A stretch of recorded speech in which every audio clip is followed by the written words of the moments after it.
জানালাটা খোলা ছিল এবং ওই জানালা দিয়ে এবং এই থালাটা ওনারা প্রথমে খুলে ফেললো, মানে ওটা লাগানো ছিল এমনি, লক করা ছিল না, ওটা এমনি লাগানো ছিল, ওটা খুলে ফেললো।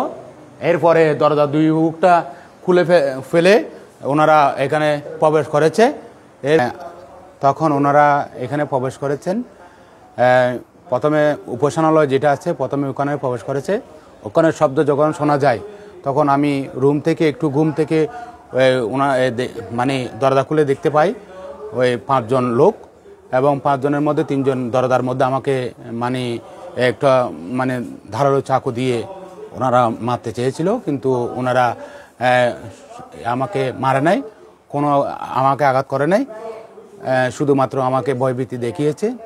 এবং ওনারা এরপরে আমার এখানে প্রায় 35 হতে 40 হাজার টাকা আমার ক্যাশ টাকা বা বিহারের উন্নয়ন এবং আমার ব্যক্তিগত টাকা ছিল। এরপরে আমার 2টি মোবাইল ওনারা নিয়ে যায় এবং সেই পরে আমাকে এখান থেকে আমার রুম থেকে বের হওয়ার পর ওনারা এই যে আমাদের পবিত্র যে বৌদ্ধের আসন আছে সেখানে একটা দান বক্স আছে, সেই দান বক্সটা ওনারা আমাকে দরজা বন্ধ করে ওনারা নিয়ে যায়। এরপরে কিছুক্ষণ এর মধ্যে দিয়ে আমি এই জানালা দিয়ে, বিশেষ করে যখন রুম খুলতে পারতেছি না তখন জানালা দিয়ে অনেক লোককে মানে আহ্বান করেছি, মানে ডাক দিয়েছি।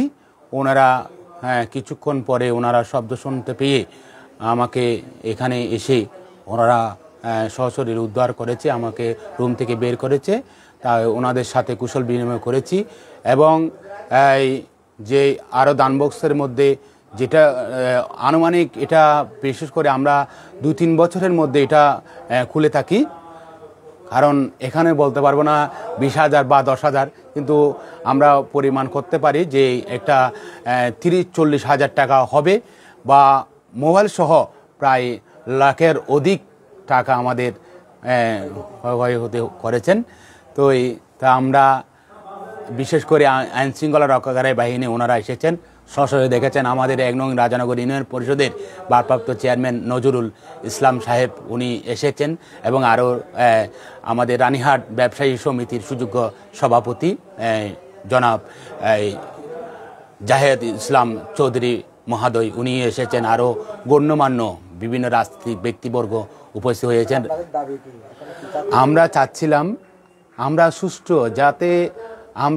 যাতে আমরা ওনাদের কাউকে চিনি নাই। হ্যাঁ, ওনাদের 5 জন ছিল, 3 জনের মুখ বাঁধা ছিল আর 2 জনের মুখ ছিল কোথায়, হ্যাঁ চাকু ছিল, আর হ্যাঁ না এরকম মানে এমনি ধারালো চাকু, এবং সাথে আর লোয়ার লট ছিল সেটা তারা, আমি আর কিছু দেখি নাই। হ্যাঁ, আমরা আইনি পদক্ষেপ বলতে আমাদের ইউনিয়ন পরিষদের চেয়ারম্যান মহোদয় আজকে আমাদের গ্রামের প্রতিনিধি যারা বিহার পরিচালনা কমিটি আছেন গ্রামবাসীর সাথে আলাপ করবেন। তো আমরা চিন্তা করব, কারণ আমরা জানি না কারা এটা করেছে, কারণ আমরা কাউকে চিনিও না বা জানিও না। শুধুমাত্র আমরা সবার কাছে একটু সহজে চাই আমরা যাতে মানে সম্মানে আমরা আগে যেভাবে ছিলাম সেভাবে থাকার জন্য আপনাদের সহযোগিতা একান্তভাবে কামনা করছি।